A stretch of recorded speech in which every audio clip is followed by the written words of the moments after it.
Welcome to the Clear Admit MBA Admissions Podcast. I'm Graham Richmond, and this is your Wiretaps for Monday, March 3rd, 2025. I'm joined by Alex Brown from Cornwall, England. Alex, it's March. Are you seeing any signs of life or spring where you live? Springtime is just around the corner. Yeah. Actually, a beautiful sunny day as we're recording today. So yes. Yeah. The sun is shining in Paris too today, and it's a welcome sight. So Yeah. What's been going on with MBA admission stuff? Yeah, we're still seeing a few schools releasing round two interview invites, those that tend to sort of trickle them out through the cycle. As we talked before we came on air, the large sort of batches of interview invites have ceased at this point. We're getting closer to the end of the cycle. And actually next week, Tepper sort of leads the way for amongst top schools releasing round two decisions. So we're going to start soon enough rolling into sort of what we call internally decision week. So that sort of 2 or 3 week period of sort of frenetic final decisions. Yeah. Oh, that's always fun. And yeah, Livewire lights up and hopefully with a lot of acceptances. So we'll stay tuned. One thing I wanted to say, we've been talking about this, I guess, a little bit on the show, but our MBA fair that we do annually is going to take place in May, on May 14th in Boston. It's actually going to be hosted by MIT Sloan in their beautiful, very modern, new kind of business school building. If you want to sign up for this, you just go to bit.ly/MBA Fair 2025. And I will say, if you live in Boston, this is kind of a no-brainer, right? Come to the MBA Fair, hang out with the Clear Admit team, and more importantly, there are going to be 24 business schools there. At least that's how many we have signed up thus far, and it's literally all the best schools. I don't think all these schools have been in the same place at one time in many, many years. So Harvard, Stanford, Wharton, all the top schools are going to be there. Chicago, Kellogg, NYU, Columbia, you name the school, they're going to be there. So this is a big event. And I would say, even if you live in New York or Philadelphia or, get on a plane, come and hang out. It's going to be a really worthwhile evening. Meet all the schools. We'll do panels. So it should be a lot of fun, Alex. Yeah, kudos to the team for making this happen. I think it really says a lot for the Clear Admit sort of brand that we are able to bring the best schools together for a fair like this. And I know we're not the only folks that do fairs, and lots, GMAT and various others. But as you said, this caliber of school all together at one time is quite exceptional. Yeah, and if you go to that link that I gave, bit.ly/MBA Fair 2025, you can see the full list of schools, but it really is a who's who of the U.S. kind of top 25, and I think London Business School is going to join us too. So it's a great group of schools. So check it out, sign up. Space is going to be limited, so you should sign up if you're hearing this and think you want to come. Other than that, Alex, so that's keeping me busy because we got a lot of planning on that front, but we do continue to crank out a lot of content on the website. We just ran an admissions tip about how to proceed if you end up waitlisted in round two. And I think the reason we ran that is because there are already some people who have been waitlisted without interview, but then there are others who, sadly are going to end up on the waitlist when these decisions start rolling out, during decision weeks. And that's an important distinction for folks to keep in mind, right?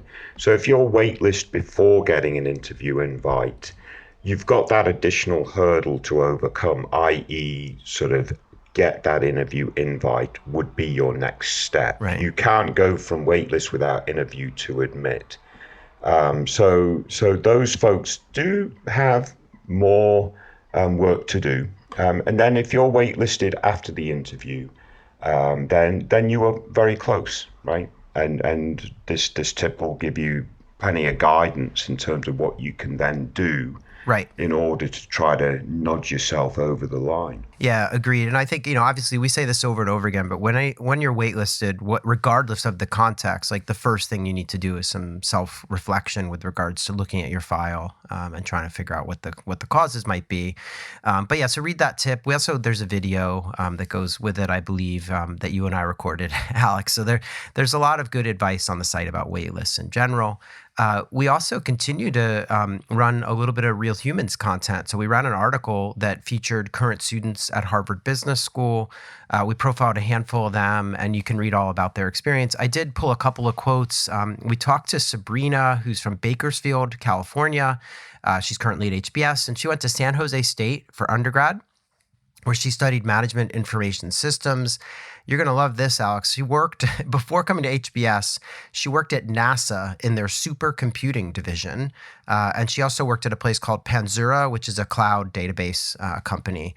So pretty impressive background. And then we asked her to just tell us a fun fact. Is she a rocket scientist? I don't know. I mean, I don't. She works for a rocket company, and it sounds like she's a scientist. Yeah, supercomputing, which just sounds. I mean, what a great thing to have on your resume. We asked, one of the questions we ask in these interviews is, tell us a fun fact about yourself that didn't get included in your application. And I picked this, Alex. I hope you appreciate this. I picked this for you. So we asked her what was her fun fact, and she said, I played I played football alongside Lionel Messi for a week. As a Division I soccer player and team captain in college, I was lucky enough to be part of the 2016 Copa America tournament when my university hosted Argentina, Chile, and Colombia at our facilities. Whenever they needed an extra player or support during practices, we jumped in to help, sharing the field with some of the world's best players. So that sounds like fun.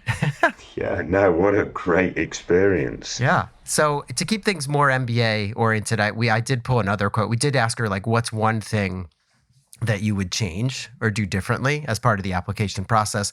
And she chimed in and said there are actually two things I would do differently. The first, she said, I would take the GMAT or GRE immediately after undergrad. So it might be too late for some of our listeners, but if you are a younger listener, that's pretty good advice. She said, preparing for these exams while managing a demanding full-time job several years out of school was incredibly challenging. And starting earlier would have made the process much smoother. And then the other thing she said relates also to the test. She said, before diving into test prep, I would recommend taking a diagnostic practice test for both the GRE and the GMAT to determine which exam aligns better with your strengths.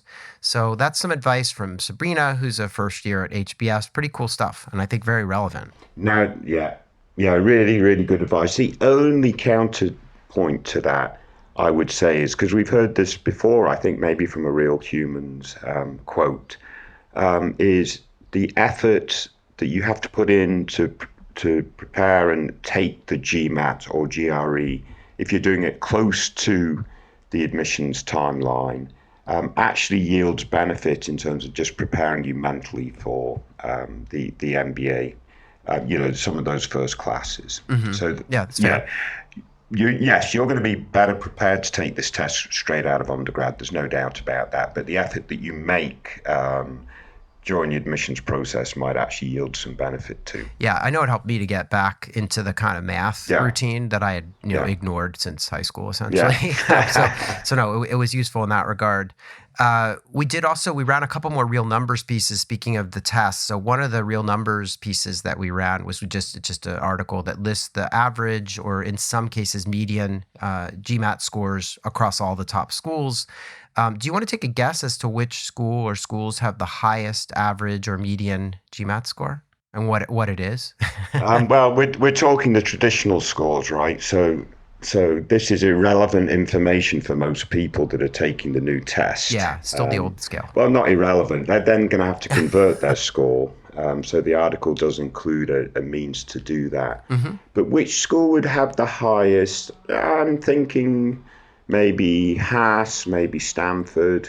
Yeah. Sort of, I would go, those two schools would be in the top 5 anyway. So I noted the top 2, and so Harvard has a 740 median GMAT, and Stanford, they don't always all do apples to apples. Stanford has a 738 average. Yeah. So again, some of them don't publish both, but so we're in the ballpark there. And you're right, the schools are still reporting on the old scale. Yeah. Next season, they have to report on the new scale.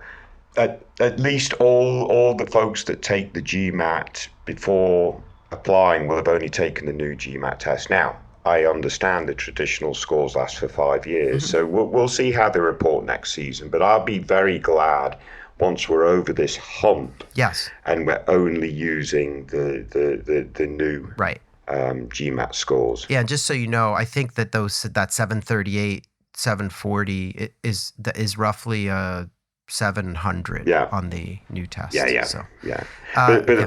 But I make this point, as you know, as I'm not saying we struggled, but with our admissions bot, you put in your GMAT score and say, is it competitive for M7? Well, the bot has to do some magic in the background Right. to figure out, is that the new score or the old score, and then convert into whichever score, and then run it against the concordance table. So our magician that designed the bot has done some magic to make all that happen, but it's been a big headache. Yes, exactly. So let's get on to this new score. Yeah, totally.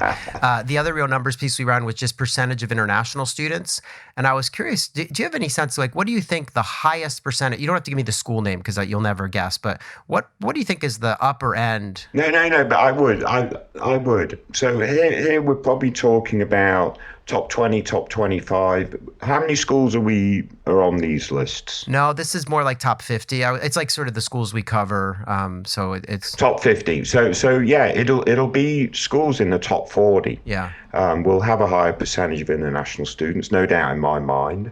And it'll be around 50% and maybe even more. Yeah, so this is crazy, but Babson College, who have an MBA program, the Olin, they claim 85% international students, which just blew my mind. But they're really an outlier. Yeah. Most of these schools are, more in the 50%. Hopkins, Carey has 60%, and that's the next highest. Yeah. So, frankly speaking, the smaller programs, how do they fill their class size? Dipping deeper into the international pool is a way to do it. I hate to say that, but obviously I've been in the industry lots of years and kind of understand the dynamic. Top programs, even with larger class sizes, are probably going to steer around that 30%. Yeah, it varies from school to school, but it's 30 to 50, but it's the other thing that's interesting is you do have a couple of schools on the bottom end. So like Minnesota, University of Minnesota, Carlson is 18%, and University of Florida, Warrington is 16%. So I think some of it also just depends on maybe where these are located. It's unclear to me like what's driving this, but there's this big range. I just thought it was fascinating looking at these charts. So I'm not sure too many international students want to live in Minnesota. Not there's anything wrong with Minnesota, but it's going to be quite cold in the winter. Yeah, it's very cold. Right? Great city. I love Minneapolis though. Yeah. But that thesis doesn't work for Florida because obviously that's the opposite end of the spectrum. So I have no idea what drives that. Yeah, interesting. Anyway, one last thing with respect to numbers is UT Austin McCombs published their career report. And so as we've done on past shows, I'll just give you the numbers, get your take. And then after that, we can move in and talk about our candidates for this week. But here we go. For McCombs, they had 221 graduates this past year, class of 24. 184 of those grads were seeking employment. So that's 83% of the class were seeking. Now, last year, the class was actually quite a bit larger. They had 271 students last year, and 239 of them were seeking, which is 88%. So bigger class and a higher percentage seeking last year. Anyway, we'll take that for what it's worth. In terms of how the outcomes turned out, of those people seeking, 86% received a job offer within 3 months of graduation. That was a little bit higher last year. It was 90%, so they lost a little bit there. 85% of those seeking had accepted positions within 3 months, and that was 89% last year. So again, a tick down there. The reported average base salary for the class was $150,000. That's slightly off from last year. Bonus was $31,000. Again, slightly off. I think it was like $32,000 last year. So similar numbers there. In terms of the industries that people went into, they sent 30% of the class, of those seeking, into consulting. That number's down from 43% last year. They sent 22% into tech. That's up from 15%. Alex, that might dovetail with some of what you've been saying about tech in Texas. They sent 17% to finance. That's up 1% from last year. They sent 6% into energy, also up 1 percentage point. And they sent 5% into retail, which was not one of the top areas last year, so I don't have data for that last year. In terms of where people landed geographically, 66% landed in the Southwest, which, as you might imagine, includes Texas. That number is pretty much unchanged. It was 68% last year. They sent 14% to the West Coast. That's actually up from 6.7. They sent 8% to the Northeast. That's down from 13.4%. They sent 4% to the Mid-Atlantic, which wasn't one of the top categories last year, so I don't have data on that. So that's obviously up. They sent 4% to the South, pretty much unchanged, and they sent 3% to the Midwest. That's down from 5% last year. So what do you make of these stats, Alex? Yeah, they make perfect sense relative to what we've seen with other top programs and so forth. So, there are definitely recruiting headwinds they're all facing. So we see that in some of the numbers that you highlighted. But yeah, no, it doesn't. Not surprising at all. That uptick in tech is really interesting. Yeah. And maybe something I talked about briefly on the show last week or the week before, but we're seeing lots of businesses moving out of Delaware or California and going to Texas. So that maybe plays well for McCombs. Yeah. So certainly they're bucking the trend on that tech number, because most other programs have seen a shrink in consulting and in tech and some rise in financial services. So they bucked that trend a little bit. Their consulting number is down quite considerably, but we've seen that with a lot of other top programs. Right. Yeah. So, I guess it bodes well for the likes of, McCombs, but probably also Rice and SMU and these other schools there with good MBA programs. So in any event, so that's I keep saying that's the last career report. I don't even know at this point, but I feel like we've gone through the lion's share of them. I do think that's the outline. Yes. But we'll see. Obviously, if you want to reach out to Alex or me, you can write us at info@clearadmit.com. Use the subject line wiretaps. We do have a special podcast that's going to air. I think it'll air tomorrow. If you're listening to this on Monday, but it'll be out shortly after this episode. Where I interview the general manager of the Philadelphia Phillies, who's currently getting a part-time executive MBA at Wharton. It was a really fun conversation. So stay tuned for that. You can find it in the feed here where you're listening now. Alex, anything? And just to be clear, he's getting an executive MBA, right? Not a part-time MBA. Yeah, the way the executive MBA at Wharton works is it's done on a part-time basis. But yes, he's in Wharton's EMBA program. Yeah, absolutely. So anything else before we talk about this week's candidates? Let's kick on. All right, so this is Wiretaps candidate number 1. Our first candidate this week has 8 schools on the target list, and those schools are Berkeley, Duke, Emory, Michigan, Kellogg, Chicago, Wharton, and UT Austin McCombs. They're starting school in the fall of 26, so they've got a little time. They're going to be applying next fall. This person has an interesting career. They spent 8 years working in the military, U.S. Special Operations. They then have done, since then, 5 years as a financial advisor. So an interesting mix of kind of, military and corporate sort of experience. Post-MBA, they're thinking about consulting. They mentioned Bain and Deloitte as possible targets. Their GRE score is a 315. Their undergraduate GPA is a 3.7. And as I said, they have a total of 13 years of experience across the military and in that financial advisor role. They want to land in Chicago after business school. And they mentioned in the notes that throughout their time in the Army, they were steadily promoted. They have also had this successful financial advising career with notable institutions. They're now currently with more of a startup firm. They indicate that they currently, they serve clients, and the average kind of assets that the clients have is $1.5 million. So they're, do a lot of money management, but they want to change their career. They talk about the monotony of their current job, and they feel like consulting might offer some new challenges, but they're not really exactly sure of what they want to do. There's a little bit of fuzziness there. So Alex, you left this person a comment, so I'm curious to hear what you think about their candidacy. And this is someone with more work experience than we normally would see. And so what do you make of them? Yeah, I really like this candidate. I like the honesty, quite frankly. They're bored at work, right?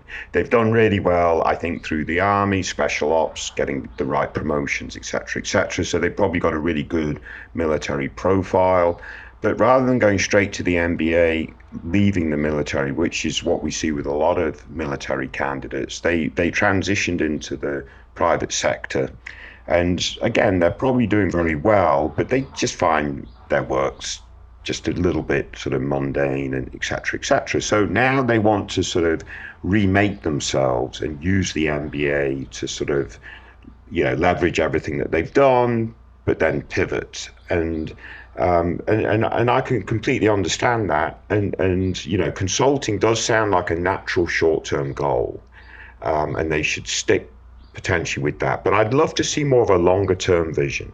I think as an older candidate, which they are, one of the things that the AdCom is going to be quite conscious of is just making sure those goals have real clarity. Now, they're not applying till next season, so they've got time to think that through. But I think if they could really determine and identify a longer term vision that they're passionate about, and then sort of backtrack to that short term goal, etc., that would be really helpful. I do think they also need to retake the GRE at 315. That's going to be lower than average of the very top programs that'll be really viable for going into Chicago. So again, they've got time. They've got a 3.7 GPA. They're doing a lot of financial work, modeling, or whatever it might be. So I imagine that 315 is not fully representative, right? Mm-hmm. So they have to deliver on their best GRE score. So if they retake the GRE, if they really identify clarity amongst their goals, as an older candidate, really focusing on that why now, et cetera, which I think they can do. And we had this conversation before it came on air. Maybe there's some other elements of their profile they need to address in terms of extracurriculars, other hobbies and interests. I do think they can present a really compelling profile, Graham, but they've just got to sort of iron out some of these kinks. Yeah, I agree. I mean, I really, the background's pretty fascinating. And they've already made the transition from military to kind of civilian work. And so there's a lot to like, as you would say, and the GPA is strong, but I really balk at the GRE. I need them to spend the next few months, whether, maybe it's a tutor or a class, whatever they need to do, get that score up into the range of the top schools that they're targeting. If they want to land in Chicago, I mean, they really need to put that focus on the Kellogg's and the, Chicago Booths and Michigan Ross.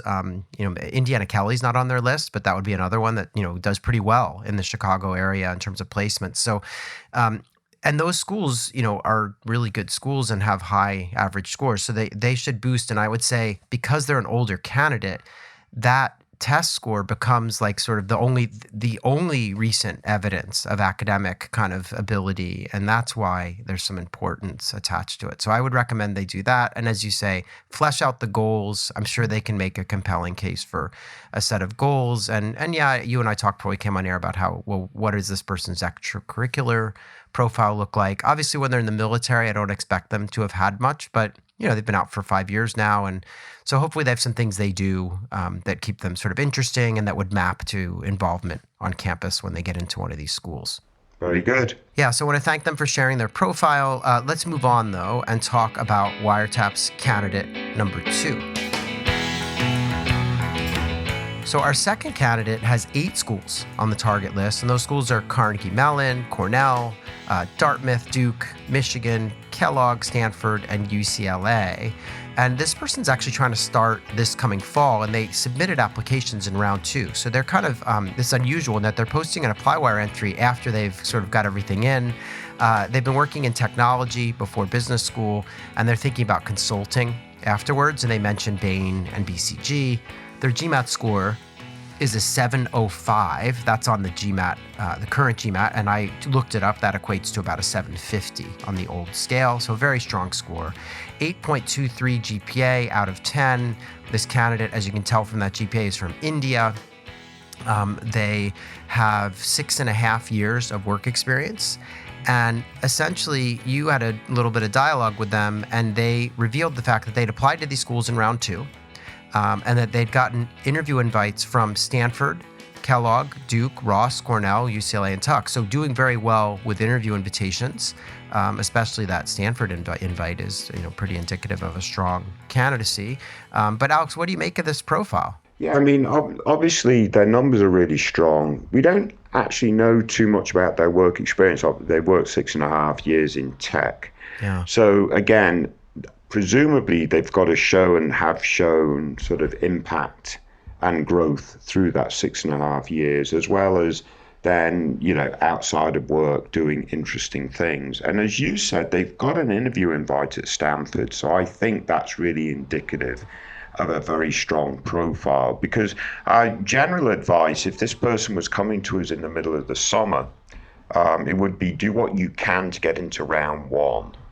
As potentially an overrepresented profile, round one might make things slightly more accessible, because many of these top programs have already interviewed and admitted candidates with reasonably similar and very strong profiles. Right. So there are additional challenges in round two for a profile like this, but absolutely, if they've got an interview invite at Stanford, that's really indicative of a strong overall profile. I'm curious why they haven't yet got an interview invite at Johnson or Tepper, which is releasing decisions next week. So that's a little bit curious. Oh, they mentioned. I think Cornell did invite them, but they're right. They don't mention Tepper, but yeah, they mentioned Cornell as inviting them. So okay, yeah. So but My Tepper. my notes are inaccurate. How about that?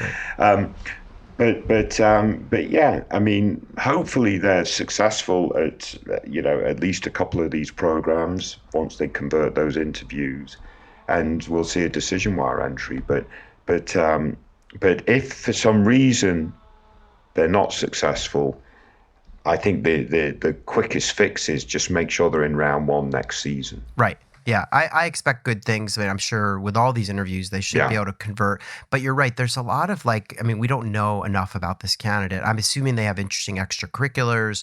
I'm assuming that their goals are maybe a bit more developed than just, I want to do consulting at Bain or BCG. They must have some specificity in there in order to be getting these interviews. So, I wish them the best of luck. Hopefully they're preparing and executing well on the interviews, because I will say, as you point out, in round one, these schools admitted a lot of people with a similar background. There's no doubt. And so, you gotta make the cut, gotta have good interviews. So I want to wish this person the best of luck. And as you say, hopefully they'll share their results with a decision wire entry on the site in a few weeks here. So we'll see how it turns out. Very good. And folks are probably asking, well, why did you feature this guy if we don't have a lot of information? I'll just say, please, we need a few more apply wire entries. Oh yeah, this was like a quiet week, yeah. But still, I think it's interesting just in that you see someone who's overrepresented doing pretty well with interview invites, at least so far. So that's a good sign. Yeah. Let's move on and talk about Wiretap's candidate number 3. So our last candidate this week comes from a decision wire entry. This person applied to LBS, Kellogg, and Wharton. They're trying to start school in the fall, and they ran the table. They got into all 3 schools. They even got some scholarship dollars. They got £40,000 at LBS. They got $70,000 at Kellogg, which is like a half tuition scholarship. Wharton did not give them any funding. This person had a 321 on the GRE and a 3.89 undergraduate GPA, so very strong undergrad. GRE is a little lower than you would expect for some of these top schools, but they got these offers, so can't complain. They're located in New York, and they went to Penn undergrad. And so they're torn right now between Wharton and Kellogg. They seem to be, I guess they're not interested in LBS at this stage now that they got into those 2. They mentioned in the notes that they're in marketing in New York, but they want to shift to either consulting or private equity. The first choice, I think, would be to switch to PE. Well, the first question, they're wondering, could they switch to PE at either school without first doing investment banking? And the second question they're asking is, would Wharton really increase the chances that much to give up Kellogg and the money that comes with Kellogg? And they say, ideally, I want to be in New York, but I know Kellogg has started sending more people here. So, Alex, this is an interesting quandary, and there are a number of folks who replied to this post. So I'm kind of curious what you make of the comments that this candidate received and what you think they should do. Yeah, I mean, I'm not convinced that Kellogg is the right choice here. I know that's what our colleague suggested and so forth. And it was based on two reasons. One, Kellogg offered more money, and it's only between Kellogg and Wharton. Yeah. They've determined not to take up the LBS offer. So Kellogg gave them a scholarship, so that makes Kellogg more attractive financially. They went to Penn undergrad. So going to Kellogg will give them a fresh sort of network to dip into. I'm not sure that second point really makes a lot of impact. I think if they go to Wharton, and you've had this experience, Graham, obviously a graduate of Wharton, you make relationships with your classmates. And the same when you go to Kellogg, rather than necessarily strong relationships and ties with those that went 5 years before and 5 years after, et cetera, et cetera. And I think just having that direct relationship and access directly to the network at Wharton is still very compelling, even if you went to Penn undergrad. So my point is, I wouldn't use that as a decision factor. Now, fair enough, if the money and Kellogg being cheap and giving the scholarship is an important factor for the candidate, then I get that. But I wouldn't worry about the fact that they're a Penn undergrad in this. Now, will Wharton give them a leg up in terms of providing them more potential access to MBB and to private equity? I think the answer is yes. I mean, they're in a tier above. And also the quality of the network is just a little bit stronger, et cetera, et cetera. And maybe their familiarity of coming from Penn is actually a benefit, right? Going back to Wharton.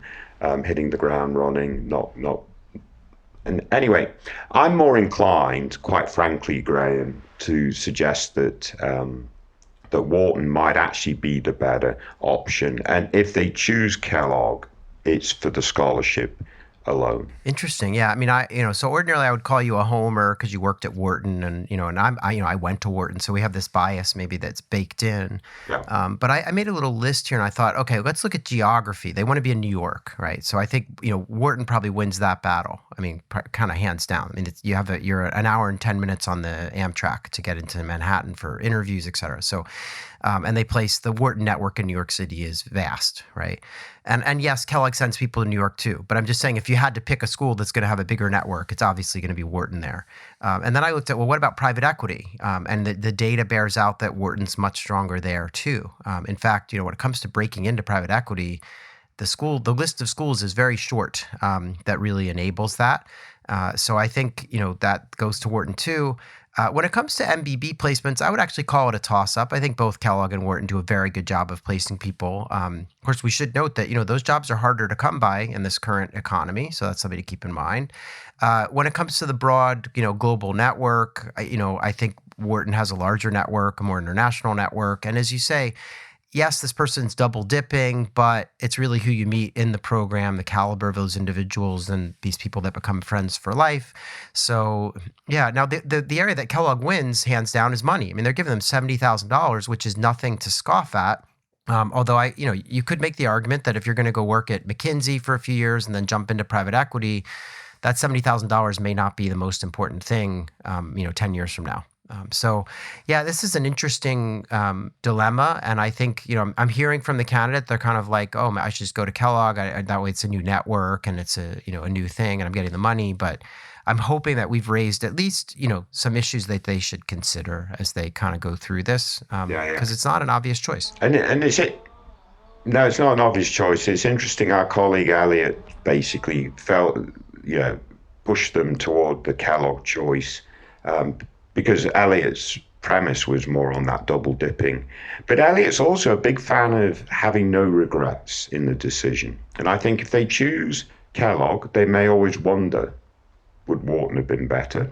If they choose Wharton, I don't think they'd have that same nagging in the back of their mind in terms of potential for regret. So, I mean, I'm a huge fan of Kellogg, don't get me wrong. I just think in this case, the cards stack a little bit more toward Wharton. Yeah, I think a lot of this comes down to the candidate, and they're saying, I want to live in New York and I want to work in private equity. I mean, these are, those are factors that we can't ignore. So, yeah. And even going to Wharton, transitioning to private equity is going to be very difficult, right? But it's still more viable than likely it would be coming from Kellogg. Agreed. Yeah. So anyway, lot to sort of consider here. Best of luck to this candidate as they figure it all out. Obviously, they're going to land on their feet one way or the other. So I want to thank them for sharing their dilemma with us. And Alex, we've done it again. We spent about 30 plus minutes talking about all things MBA admissions. And yeah, thanks for picking out these candidates. And yeah, stay tuned. We'll be back next week with another episode. Very good. Good luck, everyone. Stay safe.